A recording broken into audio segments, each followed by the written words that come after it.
एक अंधेरी रात में जब तूफान तेजी से चल रहा होता है, तब एक पुरानी भूतहा हवेली की झलक मिलती है। एक आदमी गहरे अंधेरे वाले गलियारे को पार करता है और एक कक्ष का द्वार खोलता है जिसमें एक स्त्री को कैद किया गया होता है।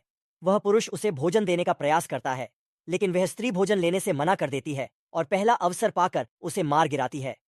उसके बाद वह स्त्री एक रहस्यमयी शक्ति के साथ महल के हॉल की दिशा में दौड़ती है और वहां जाकर एक पियानो के तारों को खोज लेती है। और जैसे ही वह खुद को खत्म करने वाली होती है, हवेली की घंटी बज जाती है। लेकिन इससे पहले कि कोई उसकी मदद कर पाता, अगले दृश्य में एवी नाम की एक युवती न्यूयॉर्क शहर में वेट्रेस के रूप में काम करती हुई दिखाई देती है। अनाथ होने के कारण वह अपनी दोस्त ग्रेस के साथ रहती है। क्षण भर बाद ग्रेस एवी को उसकी पसंदीदा वाइन और उसमें डीएनए परीक्षण के साथ एक स्वाब बैग देती है। और जब एवी घर जाती है, वह अपना लैपटॉप खोलती है और ऑनलाइन एक डीएनए मैच खोजक के विज्ञापन पर नजर पड़ती है। फिर वह बॉक्स खोलती है जो ग्रेस ने उसे दिया था और डीएनए परीक्षण लेती है।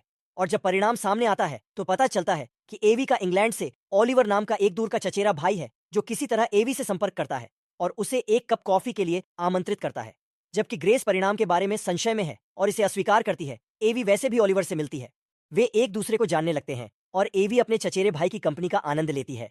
इस अवसर का उपयोग करते हुए ओलिवर उसे अपने करीबी रिश्तेदार की शादी की पार्टी में आमंत्रित करता है।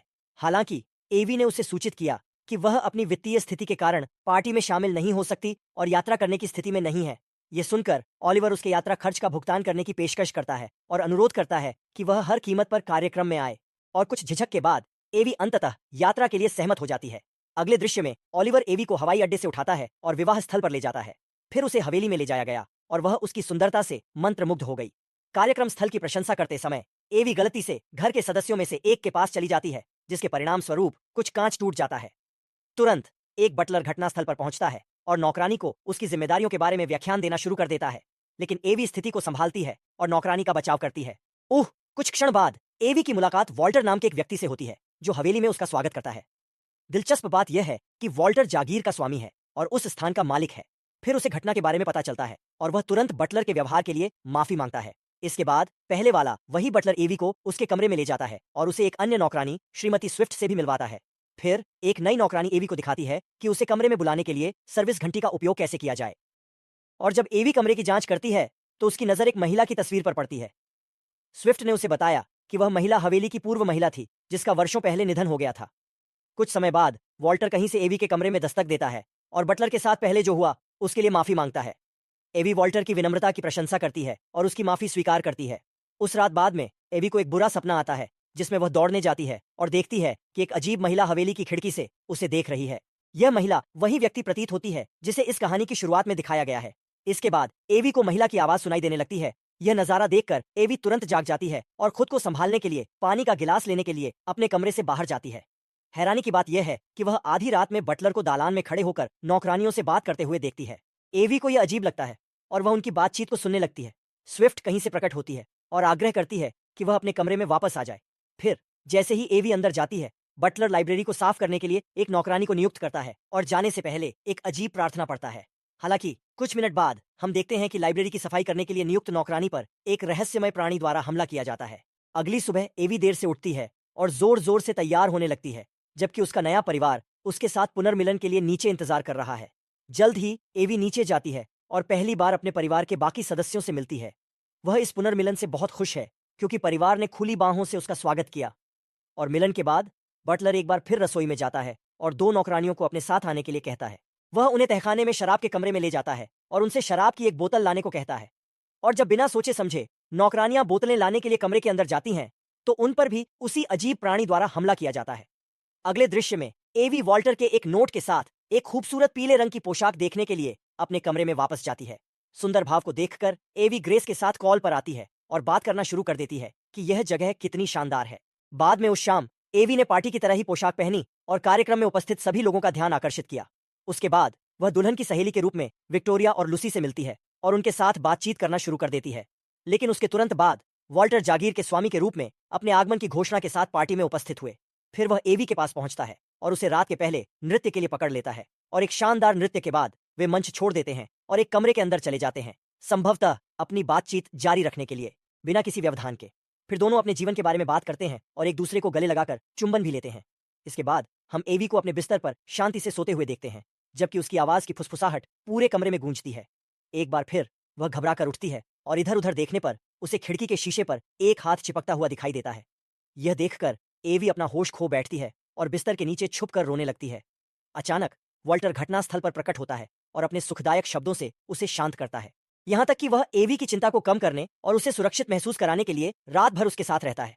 वे उस रात पहली बार बिस्तर साझा करते हैं और अपने जीवन के बारे में बात करते हैं। अगली सुबह विक्टोरिया और लूसी एवी के कमरे में घुस गईं। प्रत्येक के हाथ में एक लबादा था। लूसी ने उसे बताया कि यह स्पा का दिन है और एवी को उनके साथ शामिल होने के लिए आमंत्रित करती है। और एक बार जब वे स्पा रूम में पहुंचे तो लूसी और एवी अपने मैनिक्योर का आनंद लेते हैं, जबकि विक्टोरिया तैरना शुरू कर देती है। लेकिन कुछ क्षण बाद विक्टोरिया एवी से अजीब सवाल पूछना शुरू कर देती है, जिससे वह स्पष्ट रूप से असहज हो जाती है। तभी एवी ने अपना हाथ हिलाते समय गलती से अपनी उंगली काट ली, जिसके परिणाम स्वरूप उसे चोट लग गई। और जब विक्टोरिया को खून दिखाई देता है तो वह तुरंत एवी के पास आती है और उसकी उंगली चूसना शुरू कर देती है। इससे निराश होकर एवी अविश्वास के साथ तेजी से स्पा कक्ष छोड़ देती है।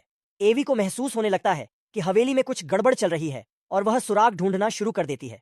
फिर वह दालान में जाती है और एक दराज से पुस्तकालय की चाबी निकालती है। उसे इसके उपयोग के खिलाफ निषेध के बारे में पूरी तरह से पता होता है। और कमरे का निरीक्षण करते समय एवी गलती से एक फाइल गिरा देती है जिसमें उसकी पूरी प्रोफाइल वाले दस्तावेज दिखाई देते हैं। इस खोज से हैरान होकर वह तेजी से अपने कमरे में लौट आती है और जाने का इरादा रखते हुए अपना सामान पैक करना शुरू कर देती है। लेकिन वॉल्टर को उसके कार्यों के बारे में पता चल जाता है और वह उसके इरादों के बारे में पूछताछ करने के लिए उसके कमरे में प्रवेश करता है। अब एवी अपनी प्रोफाइल के दस्तावेजों के साथ वॉल्टर का सामना करती है और उस पर पीछा करने का आरोप लगाती है। हालांकि वॉल्टर शांत रहता है और शांति से समझाता है कि वह व्यक्तियों को अपनी हवेली में रहने की अनुमति देने से पहले उनका रिकॉर्ड रखता है। फिर वह एवी से माफी मांगता है और उसे आश्वासन देता है कि चिंता की कोई बात नहीं है। और एक बार फिर दोनों एक दूसरे से मिलना जुलना शुरू कर देते हैं और एक साथ रोमांचक समय बिताते हैं। अगली सुबह उसी बिस्तर पर लेटे हुए वॉल्टर उसे एक पारिवारिक रात्रिभोज के बारे में बताता है, जिसमें उसे उस रात शामिल होना है और उसे इस अवसर के लिए एक पूर्व चयनित पोशाक भेंट करता है।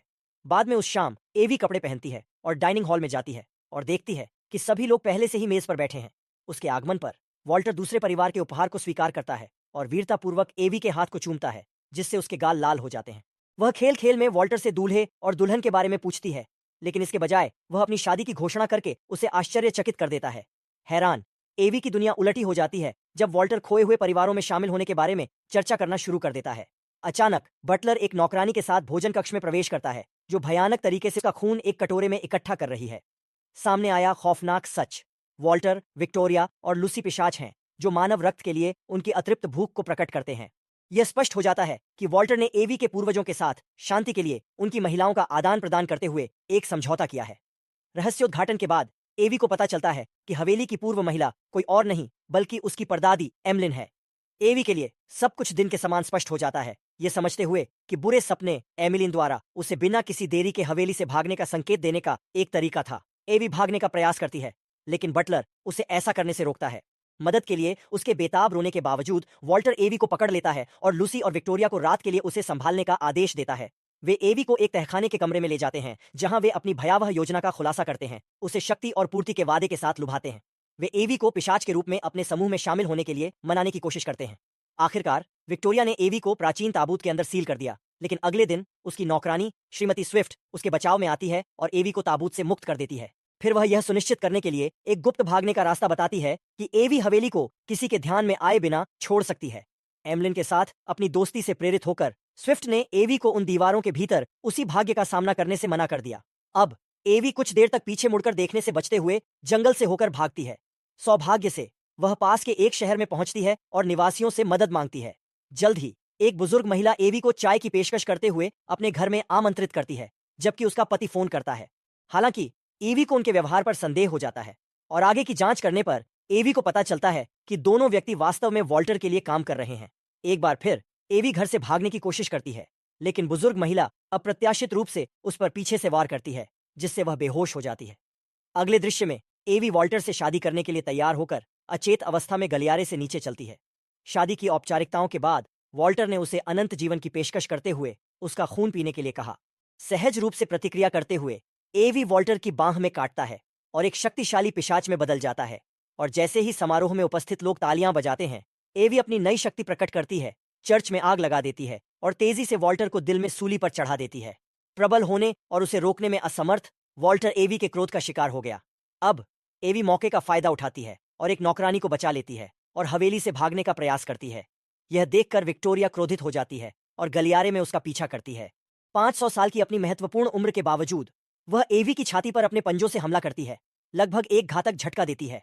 हालांकि जब लूसी हस्तक्षेप करती है और विक्टोरिया से हिंसा बंद करने की प्रार्थना करती है, उसी की दलील को नजरअंदाज करते हुए विक्टोरिया अपने हमले पर कायम रही, जिससे भयंकर टकराव हुआ और दुखद रूप से उनका संघर्ष लूसी और विक्टोरिया दोनों की मुलाकात के साथ समाप्त होता है। भाले से उनकी मृत्यु हो जाती है।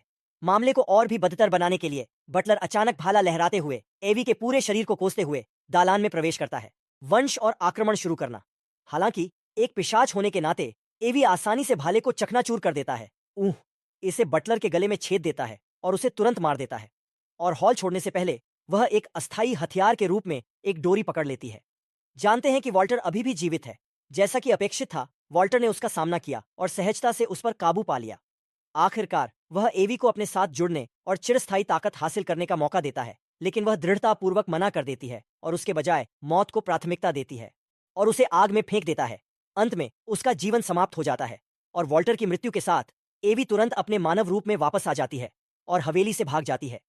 अंत में हम एवी को न्यूयॉर्क वापस जाते हुए देखते हैं और अपने दोस्त ग्रेस की मदद से दोनों ओलिवर से बदला लेने के लिए उसका पता लगाने का फैसला करते हैं।